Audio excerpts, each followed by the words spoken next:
Mon ex est partie en laissant un mot disant qu'elle reviendrait dans quelques années. Elle est revenue 6 ans plus tard et a découvert que j'avais divorcé et refait ma vie. Le mot était scotché au miroir de la salle de bain. Je pars vivre chez mon frère à Marseille. J'ai besoin d'air, de temps pour réfléchir. Je reviens dans 2 ou 3 ans, Karim. Ne change pas la serrure. Elle s'est partie pendant que j'étais au boulot et que les jumeaux étaient à l'école. Pas de au revoir, pas d'explication pour nos 2 enfants de 8 ans. La première nuit a été un cauchemar. Lina n'arrêtait pas de demander quand maman rentrait. Samir fixait son assiette sans toucher une bouchée. Je ne savais pas comment leur dire qu'elle les avait largués en pleine crise de la quarantaine. Mais un truc étrange s'est produit. Après le choc, la maison est devenue calme. Plus de disputes sans fin sur l'argent, plus de critiques sur mes choix d'éducation, plus besoin de marcher sur des œufs face à ces sautes d'humeur. La première année, j'ai appris. J'ai passé des heures sur YouTube pour savoir tresser les cheveux de Lina. J'ai appris à Samir à lancer une balle courbée dans le jardin. On a trouvé des routines qui tenaient. Devoir à table, puis dîner tous ensemble chaque soir. La deuxième année a tout changé. Sans la pression d'un mariage foutu, j'ai eu une promotion. Les notes des enfants ont explosé. On a commencé les soirées jeux et les week-ends camping. J'ai compris que j'étais tellement obsédé par sauver mon couple que j'avais oublié de profiter de mes enfants. La troisième année, au match de foot de Samir, j'ai rencontré Sophia. Elle était institutrice, patiente et douce. Quand Lina a renversé du jus sur sa robe, Sophia l'a aidée tranquillement, sans faire d'histoire. Ce petit geste m'a montré ce qu'était un vrai partenariat. On a pris notre temps. Les enfants s'avèrent déjà assez souffert. Mais peu à peu,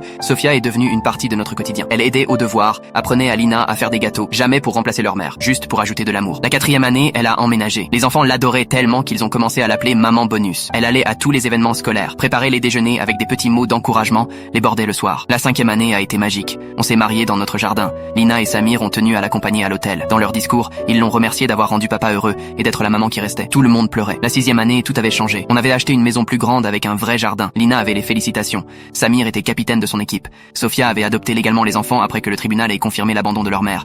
Ils ont pris notre nom de famille avec fierté. Mardi dernier, tout a basculé. J'étais en train de préparer un café quand j'ai entendu Sophia retenir son souffle. Par la fenêtre, on a vu mon ex descendre d'un camion de déménagement avec ses valises. Elle avait encore l'ancienne clé. Elle est entrée dans notre cuisine comme si de rien n'était. Sophia préparait les lunchs pour l'école. Des photos de famille couvraient dans le frigo. Vacances, anniversaire, Noël. Aucune avec mon ex. Elle s'est figée en voyant Sophia. T'es qui toi? Où sont mes enfants? Lina et Samir descendèrent pour le petit déjeuner. Sac prêt. Ils se sont arrêtés net. Qui c'est cette dame maman? Demanda Lina à Sophia, sincèrement perdue. Samir plissa les yeux. Attends, c'est pas la femme sur les vieilles photos dans le placard de papa. Le visage de mon ex s'est effondré. 6 ans à croire qu'elle pouvait revenir et tout reprendre. Mais les enfants ne se souvenaient presque plus d'elle. Et l'homme qu'elle pensait retrouver avait construit une nouvelle vie. Je suis rentrée, murmura-t-elle. Ici, ce n'est plus chez toi, répondis-je calmement. Pas depuis 6 ans. Elle a regardé autour d'elle. Les recettes de Sophia sur le comptoir, les dessins des enfants sur les murs, notre photo de mariage près de la cafetière. Tout respirait le bonheur. Et elle